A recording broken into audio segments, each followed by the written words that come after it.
yan po hindi natin pababayaan. Kaya nga po yan dinala namin sa City Legal Office namin para po sa kakurang. Panawagan ng City Veterinary Office, hindi sagot ang pananakit ng hayop upang mapakalimay ito. Pagka nakita tayo straight dog, umiwas sa labo tayo, possible na aggressive siya kasi gutom niya. Diba?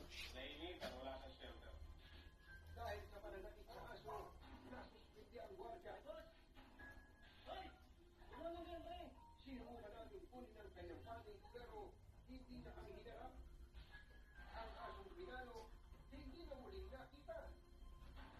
Ang aso naman kasi, hindi naman yan basta atake ang turbo. Primal ang paghumulan ng aggression ng isang aso. Gutom, maaari. Dahil matagal na siyang gumagala, wala siyang makuha ng pagkain. Dagdag pa ng boss, protektahan ang sarili sakaling mapakingin ang aso at kasibo. Maganda talaga sa mga lahat ng pet owners. O kahit yung mga nagpapakain ng stray dogs sa labas, kung maaari, pakapunan natin sila. Daling lang po natin sa vet. Marami na pong low cost. Paalala po, kapag natapat sa agresibong aso, hindi masamang